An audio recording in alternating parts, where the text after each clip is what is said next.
The police officers need to be trained. That's why I made sure I thoroughly told the young lady that answered the call. He was an African-American male.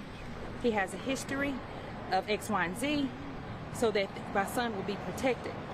And it's very imperative, even, I don't care who you are out there, if you are a paramedic, if you are law enforcement, whatever role you play, if your position is to protect us as people, and I mean us as people, I don't care if you're black, white, purple, or green. They failed my son. They didn't protect him. They obviously, I don't know if it's a shortage, but that's not the point.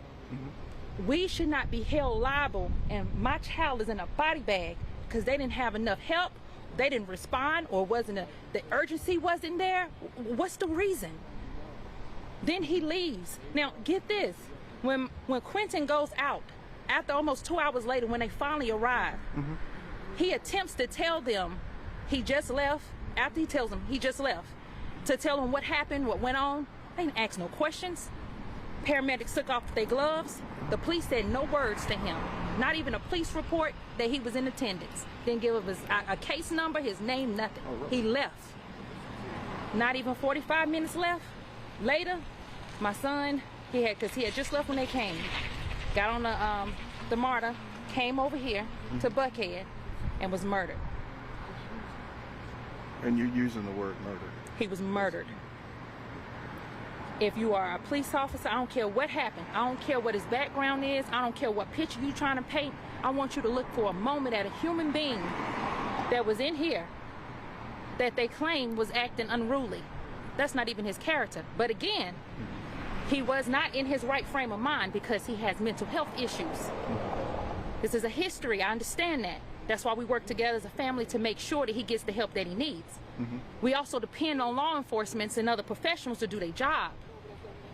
If you just would have heard our cry for help 10 minutes before you came, even after being an hour and 20-some minutes, I can't be exact. I have to look back at my phone log. Called at 5:11, that's a fact. They came almost at 8 o'clock. When they came, asked no questions. He said, oh, he just left. Man took off his gloves and they left. Police officer said nothing to him.